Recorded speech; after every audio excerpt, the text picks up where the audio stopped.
تا مرد سخن نہ گفتہ باشد، تا مرد سخن نہ گفتہ باشد،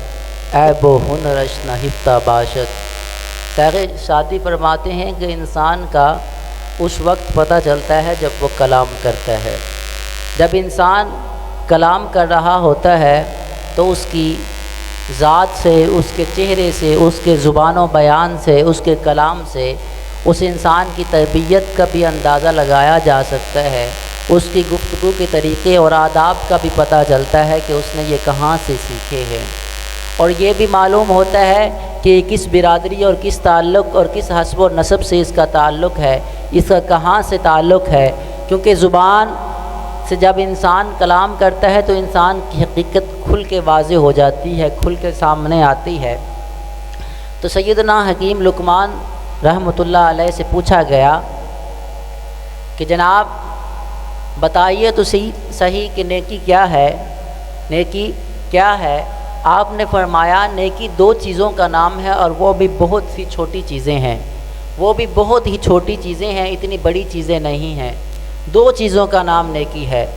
پوچھا وہ دو چیزیں کیا ہیں؟ تو آپ نے فرمایا کہ جب انسان دوسرے انسان سے ملاقات کرتا ہے یا ملاقات کرے تو اس انسان سے نرم رویہ اپنائے، نرم طریقے سے ملے، خندہ پیشانی سے ملے اور مسکرا کر ملے اور نرم لہجے سے گفتگو کرے، یہ اس کی نیکی ہے۔ انسان کے اندر مسکرانا، مسکراہٹ اور نرم رویہ یہ دو طرح کا ہوتا ہے۔ ایک وہ انسان جس نے ان دو چیزوں کو اپنے اوپر لاگو کر لیا ہے تصنع اور بناوٹ کے طور پر، اس نے اس لیے یہ دو چیزیں رکھی ہوئی ہیں تاکہ انسانوں کو دکھائے، ریاکاری کا مجسمہ بن جائے، لیکن حقیقت میں وہی انسان با اخلاق ہے، با کردار ہے، اسی کا کلام اچھا لگتا ہے جس کے اندر یہ دو چیزیں کہ مسکرانا اور جب وہ دوسروں سے ملاقات کرتا ہے نرم لہجے سے بات کرتا ہے تو یہ دو چیزیں حقیقت میں پائی جائیں۔ سیدنا علی کرم اللہ وجہ الکریم فرماتے ہیں، آپ فرماتے ہیں کہ انسان کی تربیت کا، انسان کے اخلاق کا، انسان کی گفتار کا، انسان کے نرم لہجے کا اس وقت پتہ چلتا ہے جب وہ غصے کی حالت میں ہو۔ غصے کی حالت میں جب انسان ہوتا ہے تو آپے سے باہر ہو جاتا ہے، اس پر اپنے حواس کو قابو، اس کے حواس قابو میں نہیں رہتے، اس پر اپنا کنٹرول نہیں رہتا، وہ اپنا کنٹرول کھو دیتا ہے۔ تو سیدنا علی پاک فرماتے ہیں کسی انسان کی حقیقت کو دیکھنا ہو تو اس کو غصے کی حالت میں دیکھو کہ آیا غصے کی حالت میں جب وہ کلام کر رہا ہے اس کا کلام، اس کی زبان اس کی کنٹرول میں ہے کہ نہیں، جب وہ دوسروں سے کلام کر رہا ہے دوسروں کو گالم گلوچ تو نہیں کر رہا، دوسروں سے درست لہجے میں بات تو نہیں کر رہا، دوسروں کو برا بھلا تو نہیں کہہ رہا۔ سیدنا علی پاک فرماتے ہیں انسان کو بہتر طریقے سے پہچاننے کا یہی طریقہ ہے کہ اس کو غصے کی حالت میں پہچانا جائے۔ حضور اکرم نور مجسم شفیع محشر صلی اللہ علیہ وآلہ وسلم نے فرمایا کہ پہلوان وہ نہیں ہے کہ جو اکھاڑے میں کسی دوسرے انسان کو پچھاڑ دے، بلکہ پہلوان وہ ہے جو غصے کی حالت میں اپنی زبان پر قابو کرے، اپنے کردار پر، اپنے حواس پر کنٹرول رکھے، وہ پہلوان ہے۔ یہی اخلاقی جو حقیقت میں اخلاق ہیں، جو اعلیٰ درجے کے اخلاق تھے، وہ حضور اکرم نور مجسم شفیع معظم صلی اللہ علیہ وآلہ وسلم کی ذات میں پائے جاتے تھے۔ بخاری شریف کی حدیث پاک ہے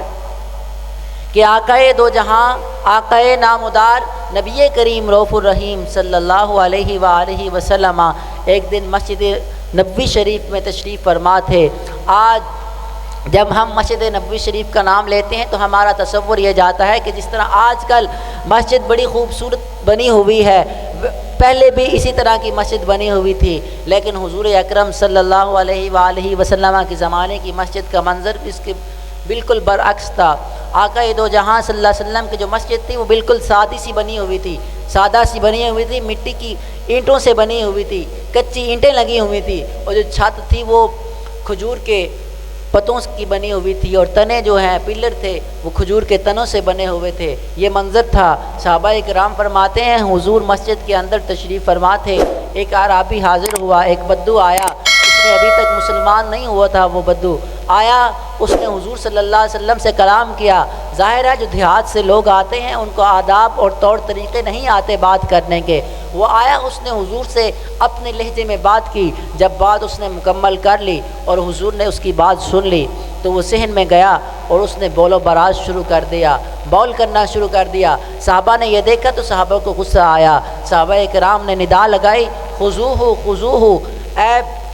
دوستو اس شخص کو مسجد کی بے ادبی نہ کرنے دو، مسجد کا تقدس پامال نہ کرنے دو، اس کو روکو کہ یہ مسجد کے صحن میں گندگی نہ پھیلائے۔ لیکن جب اس نے یہ آواز سنی تو اس نے مسجد میں دوڑ لگانا شروع کر دی، مسجد کی صحن پورا کا پورا صحن گدلا ہو گیا۔ تو حضور اکرم نور مجسم شفیع محشر صلی اللہ علیہ وآلہ وسلم نے صحابہ اکرام کو فرمایا، اے میرے صحابہ دعوہ، اس کو چھوڑ دو، اس کو اپنی حاجت پوری کرنے دو۔ جب اس نے بول کر لیا تو حضور اکرم صلی اللہ علیہ وسلم نے صحابہ اکرام کو حکم دیا، اے میرے صحابہ جاؤ پانی کے ڈول بھر کر لے آؤ۔ جب ڈول بھر کے لائے گئے تو صحابہ اکرام کو حکم فرمایا اس صحن کو صاف کر دیا جائے۔ جب صحن نجاست سے پاک اور صاف ہو گیا تو حضور اکرم صلی اللہ علیہ وآلہ وسلم نے دیکھا کہ وہ شخص سہما کھڑا ہے، ڈر کے کھڑا ہوا ہے کہ آیا کہ آج میرے ساتھ یہ معاملہ کیا معاملہ کریں گے، کیونکہ میں نے ان کے مسجد کو، اللہ کے گھر کو میں نے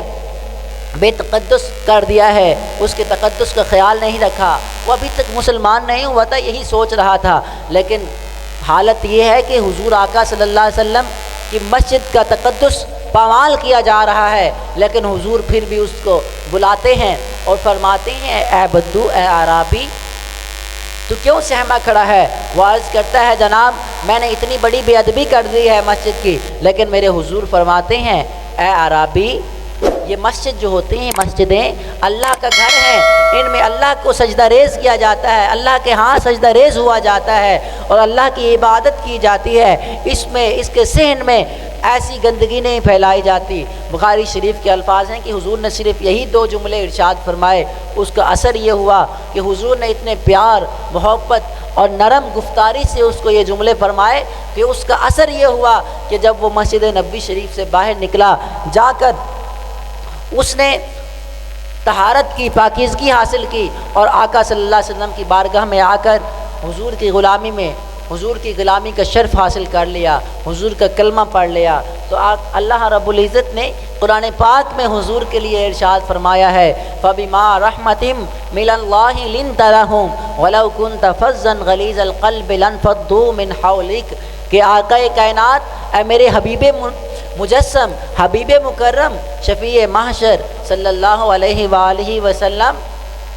کہ اللہ کی رحمت سے، کہ اللہ رب العزت نے آپ کو نرم گفتاری عطا کی ہے، نرم لہجہ عطا کیا ہے، یہ اللہ کی رحمت ہے۔ اگر ایسا نہ ہوتا، اگر آپ درست رویہ اور سخت لہجہ رکھنے والے ہوتے تو اللہ فرماتا ہے بلاؤ کنت فظن، حضور اگر آپ سخت لہجہ رکھنے والے ہوتے تو جتنے بھی لوگ آپ کے ارد گرد جمع ہو گئے ہیں نا، تو یہ کبھی بھی ارد گرد جمع نہ ہو جائے، بلکہ آپ کے ارد گرد سے چلے جاتے۔ آقا صلی اللہ علیہ وآلہ وسلم کے لیے فرمایا گیا ہے کہ حضور اگر آپ سخت لہجہ ہوتے تو اللہ رب العزت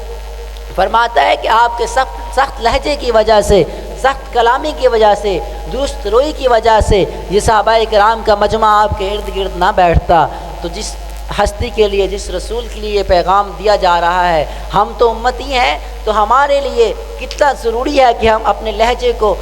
نرم رکھیں، اپنی گفتار کو نرم رکھیں، اور اس کی کتنی ہی ضرورت ہے۔